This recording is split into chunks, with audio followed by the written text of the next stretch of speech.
Good morning. This is the Blaine's World podcast, where conversations are worth hearing and listening to. You can also watch each week on Facebook, YouTube, and LinkedIn, and you can listen on Spotify or podcasts. For more information about this show and past shows, you can look also at my website, which is behindmeblainesworld.net. I'm your host, Blaine Greenfield, and I'm here in my Zoom studio in lovely downtown Fairview, North Carolina. And each week we focus on positive news and information about people and organizations in both Western North Carolina and throughout the country. And it's my pleasure to introduce Todd Weatherly, President and Principal Consultant with Sucker, Smith, and Weatherly, leading therapeutic and educational consulting practice, being my guest today. And Todd, what you can do is you can wave to all you fans and friends who are watching this. Thanks, Okay. Blaine.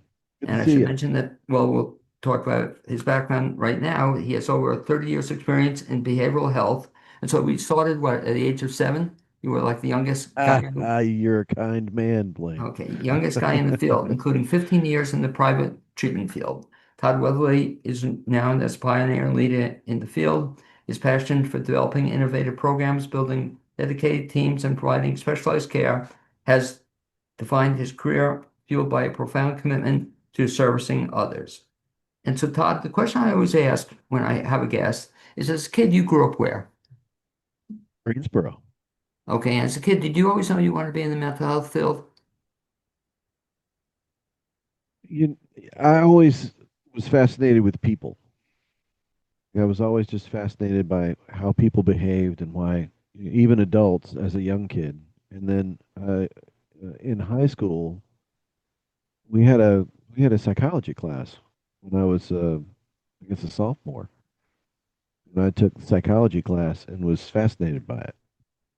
And knew that's I was fascinated by science in general. Biology was trying to win the race, but psychology won out. So when I went to college, I knew exactly what I wanted to study. Very cool. The high school class, do you remember the teacher? Yes. Oh, Mr. Moore was his name. He Very was cool. also a football coach. Okay. Did you play football? One season, but Once. Well, we'll give I a played shout out. golf and tennis, but football wasn't quite my sport. Baseball was more my sport. We'll give a shout out to Mr. Moore. Are you still in touch with him?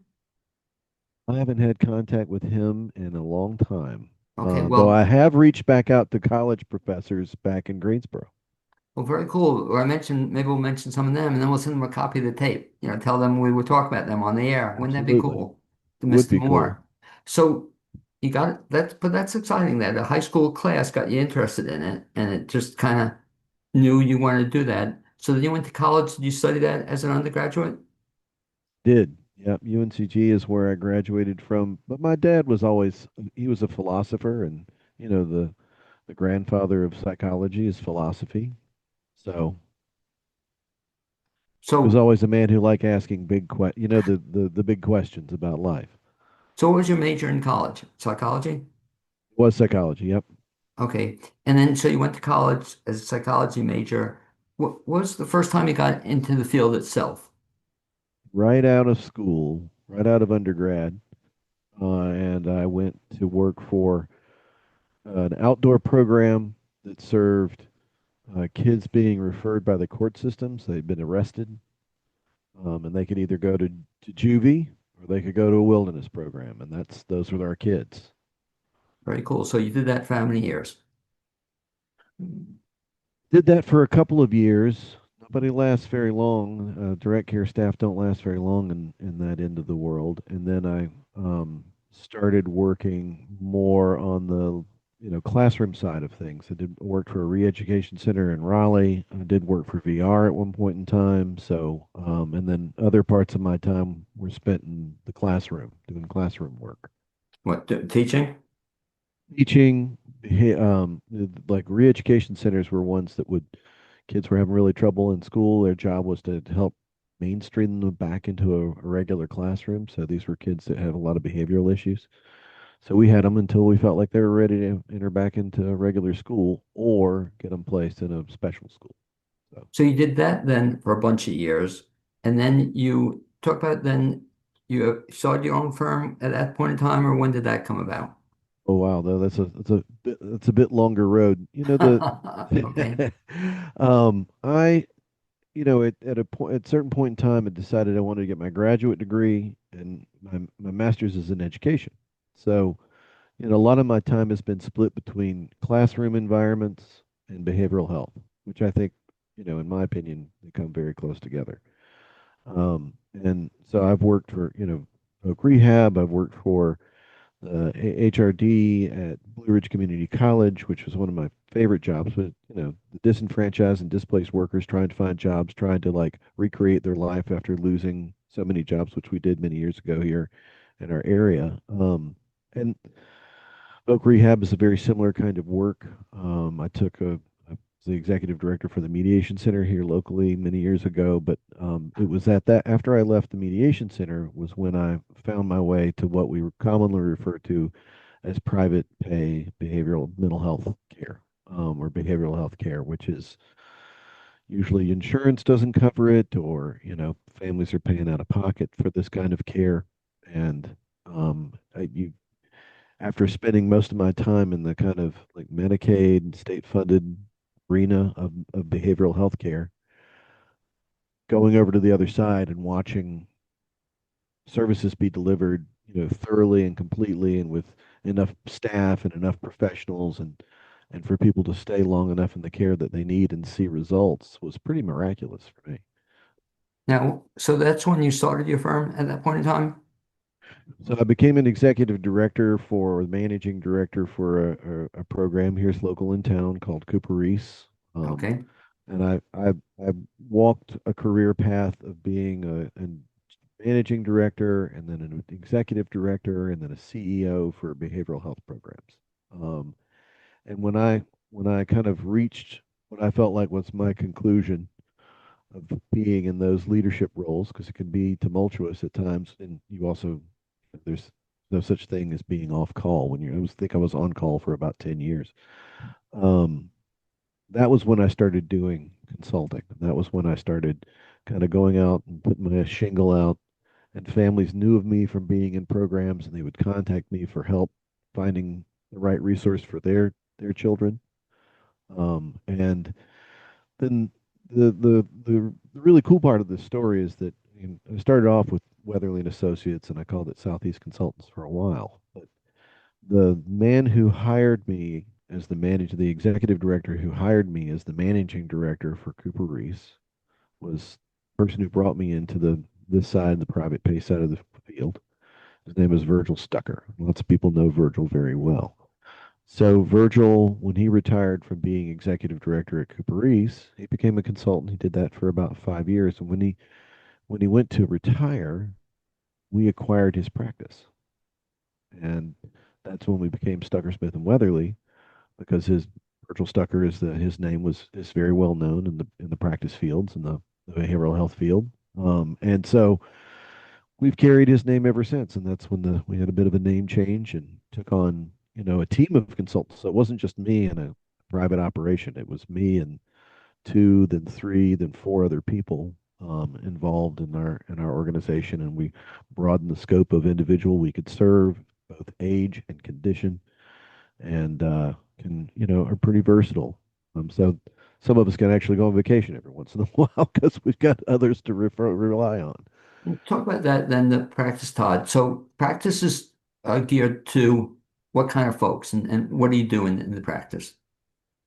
So a lot of people they find themselves in a situation, their loved one, usually, a lot of times it's the parent of children. Maybe they are adolescent children. Ones I serve primarily are parents of adult children, but occasionally it's a spouse, or and sometimes it's a person themselves looking for help. But they've reached a crisis in their life, and maybe they've been hospitalized. They're having severe symptoms as a result of the condition that they struggle with or are challenged by, and then they find us and they go, I don't know what to do. I don't know how to get, I don't know what help I need, and I don't know how to get it. And our job is to help them figure out what kind of condition that they're suffering from as definitively as we can, the best treatment for that condition, and the best place to go get that treatment. And so there's a lot there. So, What level of care do they need? How long do they need to be in that level of care? What kind of resources they're going to need at each step in the path? Because usually it's not just one step. It's not just one level of care that they're receiving. So we help them navigate that entire path so that they can get to a place where they're in recovery. You mentioned kind of a key was the time factor. So the time factor ranges from what to what in terms of people you work with. Anywhere from 90 days. We've been working with some of our clients for years because they require long-term case management kinds of services. Um, Others, 90 days to 6 months. With adolescents, we usually work with them for 6 months to a year. Adolescents require a little more supervision in their care.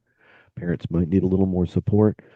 For an adult, usually by the time they reach 90 days, we've gotten through 2 to 3 of the steps that they need. And after that, they're with people that can help them maintain the plan that they've created for sustaining their mental health. So Now, in terms of the plan itself, so that's something they develop with you or your staff. And are they working with you then at that point in time on a one-on-one basis? either with me or one of the consultants on our team. Yeah. Okay. And what does that entail? Is that every week? Is that every so often? What does that look like? So in the beginning, especially when people are in crisis, there's a lot. There's usually a lot of intense contact. It's like just call me when you need to call me, and you might need to navigate hospitals when they get a person are unreliable in the amount of time that they keep them, and a lot of times they're going to let you know that they're discharging that person and you've got about 24 hours to respond. So families in that situation, they need you right now and they need to plan right now. So that can be intensive. But once you get them in treatment and they've gotten, they're in with reliable care providers, usually maintain weekly contact with the program, weekly contact with the family, sometimes contact with the individual receiving care, though not always. Sometimes they're already being served by a lot of people and we're just another one, and that feels overwhelming. So only if it works, only if it's something that they desire. So we maintain that level of contact, make sure that the treatment's going well, make sure that the family's satisfied, make sure the program is communicating in the way that it should. And I say all these things because those are the kinds of things you should expect from any care provider. Regular communication. What is my person, my family member doing? When are they discharging? What kind of supports do we need to have in place? If program's not communicating with family, they're getting a one-sided story for one, which can be a little off. If they're not getting an entire family story from what's going on, and then they don't know what they're sending them to because the family probably is the main support system for that person when they return. So, One of the things you mentioned is kind of interesting. You were talking about the fact that uh, you're now doing this because you're not locked into the hours you had in the other kind of jobs you've had. Yet here, at sometimes you have to be available on a 24/7 basis.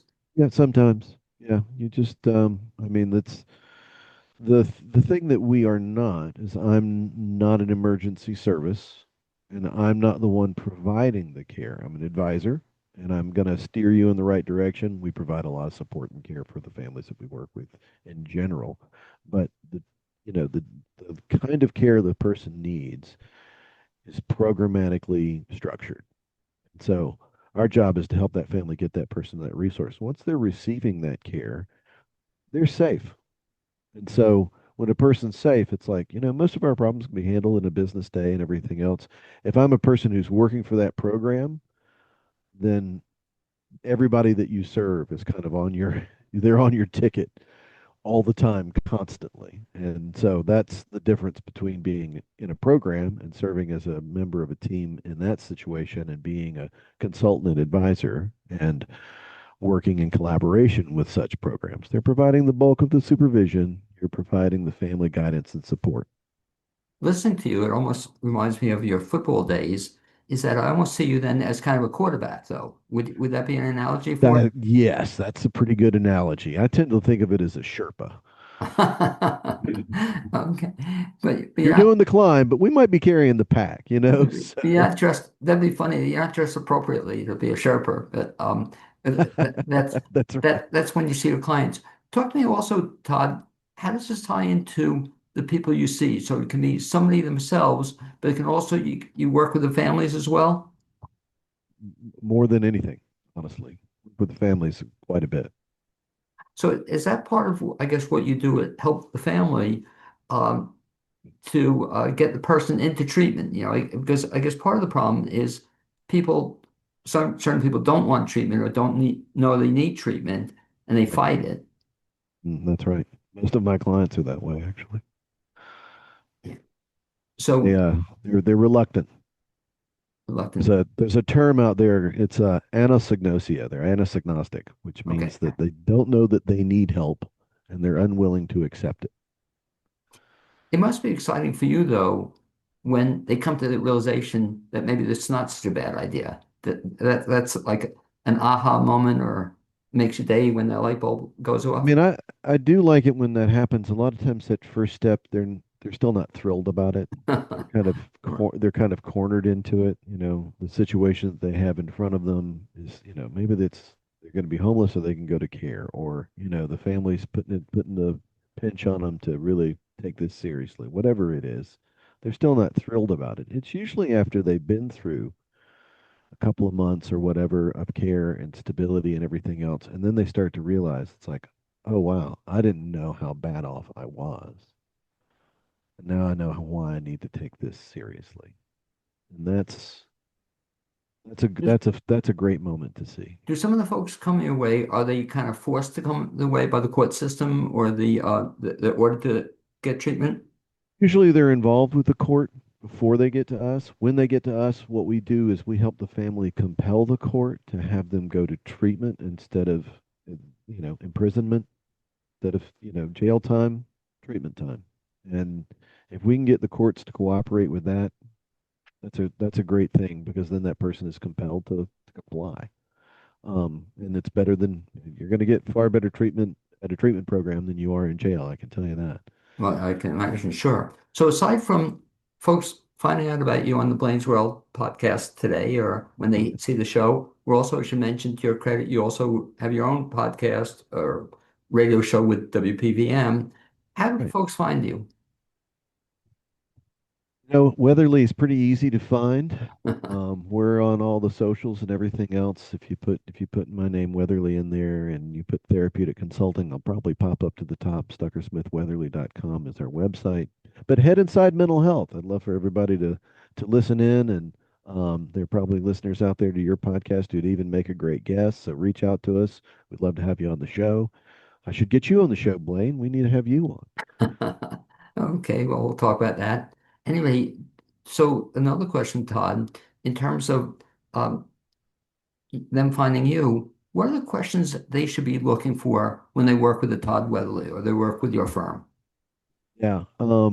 So there's not a lot of therapeutic consultants out there. Most people Right? have never heard of one when they find them, but sometimes they're referred to as ed consultants, because that's kind of where they came from. Um, there are a few things that you want to do. You want to make sure that they're not being compensated by a program. They're not getting kickbacks from a program. Good point. So they're referring to a program. That program's, hey, if you send us clients, we'll send you a little money. Like that's, we call that body brokering. It's not technically illegal, but it is highly unethical. You want somebody who belongs to at least one, if not more, professional organizations. You want one that does it for a living. I'm not just I'm not just got, this isn't just a side gig for me. This is what I do for a living. And if a person, for the professional organization, say for example, that I belong to, there are some stipulations for my membership. One is that I visit at least 40 programs a year, treatment programs, and go and look at them and talk to the people and visit their campus and facility. The other is that I'm serving at least 20 clients per year, that I'm really doing this full time and I'm really making a living doing it, and this is where I've dedicated my professional efforts. So those are just some things you want to look out for. If they should have a contract. They should have an agreement that they use. If they say it's like, hey, I've got an agreement, and you read through the agreement and whatnot. If they've got those kinds of things, then they take their business seriously. So Those are just a few of the things that you want to look out for. The Therapeutic Consulting Association is one that I belong I to. was going to ask you, yeah. If you were going to try, you can find me there, but you can find a lot of consultants there with different specialties. A lot of my team's on there, and so at any rate, that's a good place to start. There's also the IECA, the Independent Educational Consultants Association, which is a large membership of educational consultants, therapeutic consultants, and everything in between. When somebody works with you or they find you, what are the questions they should be asking you? Oh, you know, whether or not I have experience with the condition that you are struggling with. There are times there are conditions that I may feel are out of my reach. They're not something I deal with very routinely or commonly, or I might have a team member on my team or somebody that I know that does it better. On our team we have somebody who works with eating disorder. We have another individual who works with all of our adolescents because adolescence is kind of its own game. So all of our adolescents and a lot of our young adults go to his caseload because he's used to that treatment world. So being able to know what that person's specialty is and what it is they focus on, that's really you want to be able to know what that is so that they can find what your resources are, and if not, give you somebody else who can. And one of the reasons I actually come on board on the show because I read in the papers or where I read it, but I saw that you recently spoke at an autism conference, or are you going to speak at one? The Autism Research and Technology Conference was down in Hollywood Beach, happens every year around January, February, and I just was a speaker at their conference, which was an honor and a pleasure. I like everybody that's there is a pretty good speaker. We have a good time, but we also cover a lot of steep topics. What did you speak on? Um, One of the things that I've been taking across the country speaking, not just there, but several conferences. I'm getting ready to speak again in April at another conference, the National Plan Alliance, which is care planners and trust officers and trust managers, is about the continuum of care. And that a lot of times people, especially if you've never had to engage in real and significant like residential treatment or any kind of serious treatment, you might think that the visit to the hospital is the only care that there is, or the local outpatient center is the only care that there is. And it's, well, actually, no. Those are starting places at best. And that there's a whole world of care out there, and being able to maintain not just finding the right care, just finding the condition you're struggling with, finding the right care, and level of care, you want to be able to walk a path. It's like successive treatment care levels, and you want to be able to manage the gaps that usually exist between those levels of care because that's where people fall through the cracks. They come out of, let's say they go to residential care and they don't have a plan coming out. They just come back and they end up right back where they started. They don't have any support and they don't have a plan and they don't have somebody that's given them resources for managing what happens after that. It's probably one of the most vulnerable steps a person takes coming out of residential care. So having a plan for a thorough and progressive continuum of care, managing the gaps in between, that's what I speak about. Now, I imagine that's probably one of the biggest issues that families face and that you help them with, that they don't have this plan. Or I guess they haven't even thought about having a plan. It's I haven't just even thought about having a plan. That's right. right. And that so when you develop a plan, do they then put this down in writing, or is this something they get a record of this? Sometimes we put it in writing. Sometimes it's about pulling together. Let's say you take one step, and then when you get to the end of that step, you're ready to take another one, and we're steering in one direction or another. And by the time they get to the end, we've coalesced a lot of the clinical information that they have and put it together in a way that's understandable, that they can kind of take and give to someone else if they need it later on down the road. Those pieces, having good documentation is one of the struggles that families run into. They didn't keep it from the last place, or they don't have very much to rely on. And then being able to get into care or have follow through care is about what is the information that I have about my person so that I can find a person that matches them. And when they have that stuff, they really have a much, better time maintaining that person's wellness, and navigating crisis if they occur again. So, Do some folks and families stay with you for a long period of time? do we have a few that are, especially if there's a trust involved. Usually, a person has a special needs trust, and they've got a long-term care situation. They might fall in and out of crisis. They have a tendency to yell at the trust managers, and the trust managers don't like that, so they yell at us instead. Because we don't mind. Now, let me ask you, Todd, in terms of advice you give to folks, if somebody's listening to, if they don't need the help or their family needs the help, do you recommend they go in with somebody else at the same time?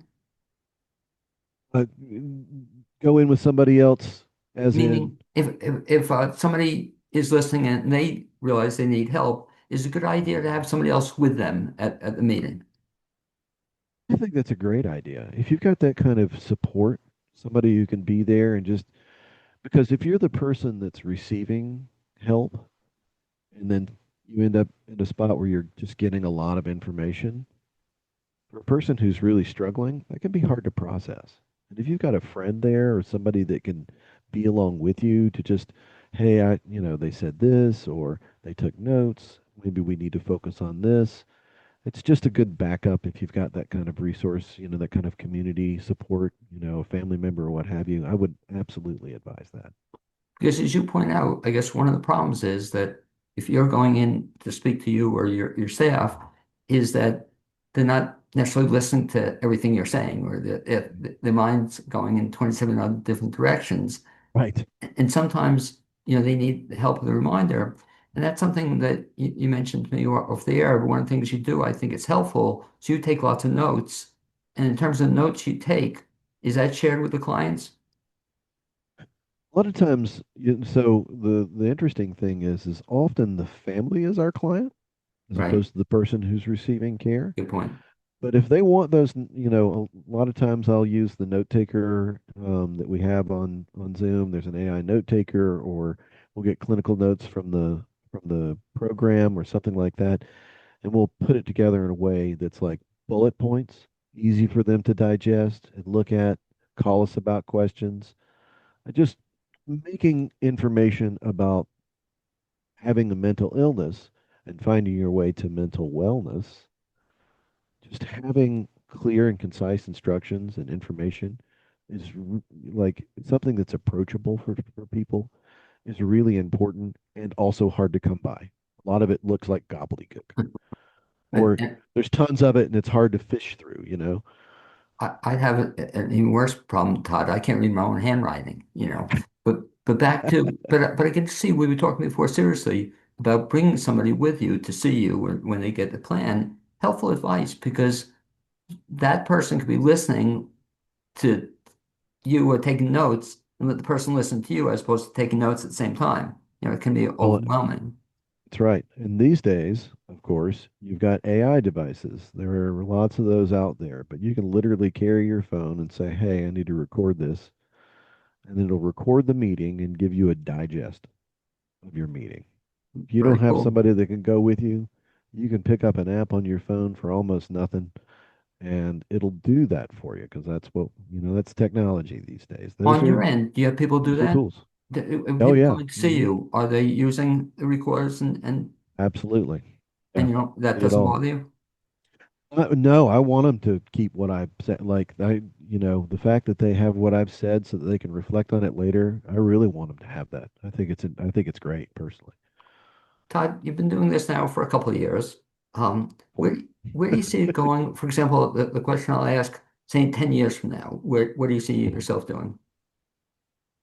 Is there retirement? Do we get to retire, man? In 10 years, I'd love to see my team be bigger. I have this idea that we'll have a nonprofit that will also like provide our services for free to families that can't afford it.